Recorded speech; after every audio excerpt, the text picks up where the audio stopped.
Hello everyone, welcome to another video, and in this video we are going to see the last video of isolated queens pawn chapter in the pawn structure.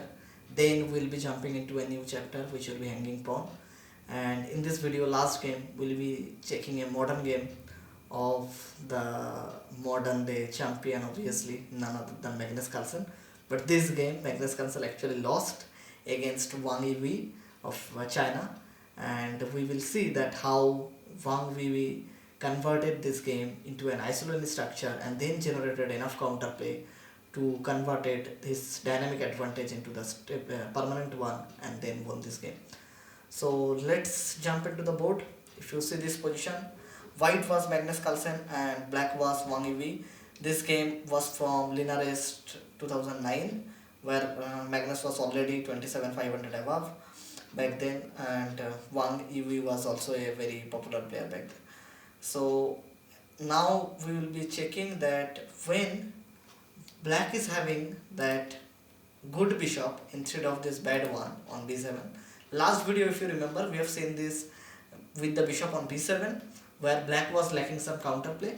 In this video we will see that black is having that good bishop, and then how black that position changed dynamically, drastically, and how black has generated counterplay. So in this position black has played, if black will play e6, first let me give you an idea. If black will play e6, so white will play d3, a5, rook c1, bishop d6, castle, cd5, rook c6, and white is definitely having a pleasing dominating position with black is having very little counterplay. Yes, black doesn't have any weakness in the pawn structure, he doesn't have any isolated pawn, but white is having the more active pieces, double bishop, and much better pleasant position. So black played e5, immediately charge on the center. Black is ready to accept the isolated pawn and will be playing so rook c1. Black played, it tempting to look like e4, but it's a bad thing because after queen d1, bishop d7, cd5, and queen c2. White is much better thanks to his control over the c file. Even if you do castle, this d5 is weak in the long run, so that's not a good thing. So rook c1, bishop d6, cd5, d5, knight e5, queen d1, castle, bishop e2, a5, and now we have reached a position of interest where definitely white can go for castle, but Carlsen thought, okay, let's first improve my position a bit. Rook c2, queen e7, bishop c1. Black wants to actually come to bishop to b2 because the bishop was very much useless on the d2 square. There was no point of doing that. So bishop will come to b2, from where it will put pressure on the long diagonal. So rook a d8, bishop b2, knight to g6, castle, and now knight e4. And now in contrast to the last position, last video we have seen, where black was having the bishop on b7, okay, and white was having pawn on f3, bishop on f2. So black doesn't have any kind of entry square. Here if you look at it, the change of the bishop on b7 to the d6 makes a huge difference in black's position. Black is having excellent control over this dark square, and later on we will see in the game actually that how black has invaded through this dark square to attack this white king. We'll be checking it. Bishop d4 blockades the d5 pawn, knight h4. Black is basically black's knight are ideally placed on e4 and h4, and whenever you are going for an attack, definitely you have to think about it that do you have enough compensation for that isolated pawn or not. You have enough compensation because your pieces are very active on h4, e4. Even sometimes bishop b8, queen d6 will be a very useful idea. So white has played bishop to d3, okay, and here one very interesting analysis actually gave by Wang Yiwei himself, that after bishop b6, if we will threat to take my rook, So black will be playing bishop to b8, giving up the exchange, bishop d8, rook d8, and now black has enough compensation for this exchange because the dark squares are extremely weak, and the presence of opposite color bishop makes it easier for black to basically invade on white's camp. So sample line, I would say that bishop d3, black can play queen to d6, f4, and knight f5, threatening the e4 square, capture, take, bishop h7, king h7, queen d3, queen g6, and fg6, and white will pick up one of the piece, and then d4 pawn is very strong pass pawn, and f4 pawn is also kind of little bit weak. So knight h4, white has played bishop d3, knight f5, black wants to get rid of this bishop on d4, so bishop d6, rook b8, bishop into e4, queen into e4. White thought to give up the bishop pair because the knight on e4 was very powerful, and but if white thought that okay, I eliminated one of the important piece of black's camp on e4, yes, that is true, but still black's counterplay still exists here with these pieces. So rook to d2, rook into, and now here again definitely I will tell you to pause the video for a moment and think how black has generated the winning attack, I would say, kind of, by giving up this rook on b6, rook b6, knight b6, and queen e5. And here this game is also available in the mega database by analysis of Anish Giri, Grandmaster Anish Giri. And here Anish told that you can directly make a draw here by king on knight e3, f e3, queen e3, rook df2, and queen g3. And another option, definitely you can take on b6, king h1, queen e3 again, queen f3, queen e5, g3. The game will continue. White doesn't have any problem, and black is definitely on the better side.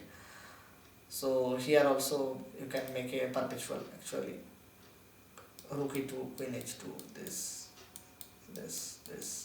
and it will be draw. But black won EV once more than a draw, so he was playing for the win. Queen e5, rook e1.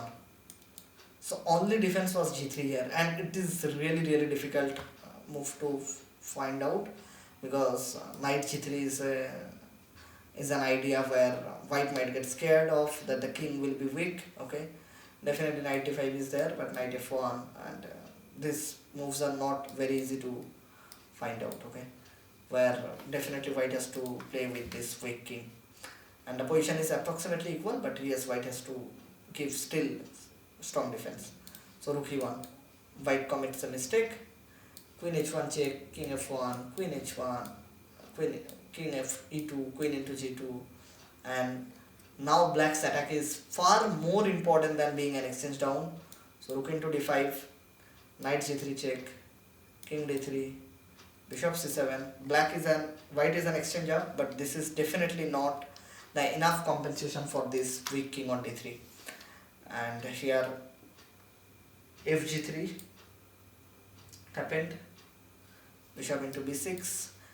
Black can anytime pick up those two pawns and having a great endgame, but the king is weak on d3 and black is having a better attack. Now the rook in d5 is hanging, so king c4, rook b8, anticipating the white's king to go to b5, king comes to b5, and here basically black played bishop d4 check, but there was immediate winning after bishop d8.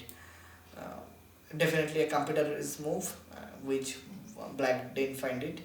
So king c6, the idea is after queen e4, now queen d4, queen e6 check, rook d6, queen c8 check, king d5, rook b5, king e4, and queen f5 checkmate. So It was a force mate, but definitely it's not possible for a human to find out even in a time travel. So king b5, bishop d4 check, king c4, bishop f6, and queen d3, queen into g3 again. Black is picking up those pawns, rook d1, queen c7, rook c5, queen b7, ready to play queen a6, queen d6, now queen e4 check, rook d4, queen c2, king d5, queen g2, e4, rook d8, and finally the game becomes clear that white is losing the queen, and the rest of the thing is very much technical. So queen d8, bishop d8, rook c8, g6, rook d8, king g7. And in this situation, if you see, white is having 4 pawns, but all pawns are weak. a2, h3, e4, b3, even after taking the a2, b3 will be also weak. And black's all pawns are very well constructed. King is very much safe. This king is exposed. So black will slowly pick up all those pawns and then will win the endgame slowly. So rook d3, queen c2, king d4, queen into a2 was also possible. Now black actually played a4. The idea is if you take, and Carlsen took, queen a2, and now this pawn is a passer. So king c5, b3, rook b8, b2, rook b3, queen into a4, rook into b2, queen into e4, and this should be winning. h3 will be also be lost later on, but even not, still we'll be having 2 connected pass pawn after exchange, and black will convert this thing. So rook 8 b3, king h6, rook c3, f5, rook b b3, queen e5, king c4, king h5, king d3, king h4, king d2, f4, rook f3, g5, rook fd3, queen c5, rook bc3, queen f2 check, king goes to d1, queen f1 check, king goes to d2, queen g2 check, king goes to d1, queen e4, king d2, h5, and at this moment white resigned the game because g4 is coming after that, f3, g3, f2, g2, and definitely there is no way you can stop this pass pawn, and the pawn is flowing. So what we have learned from this game, that first thing, that black's decision to accept that isolini was based on 2 main factors. What is, white's knight would not be useful in an isolini position, black was rid of his bad bishop, which is the light square bishop, and had the good bishop to create critical threats along the b8 h2 diagonal. Okay, and another thing, on the final moment where basically white commits a serious mistake of rook e1, and g3 was the only way to defend. So rook e1 was one of the tactical error. After that, definitely in a critical moment, definitely crucial tactical mistake. Even the top class world players also can do this kind of mistake. Without that, the game probably would have been a draw. But yes, that's the beauty of chess, that many top players will do small mistakes and you will capitalize on it and you will win the game. I hope you like this video. If you suggest something to me, definitely comment it down below so that I can make video on it. Apart from that, if you like it, please share with your friends, and if you are new in my channel, kindly subscribe it. Thanks for watching. Have a good day. Bye bye.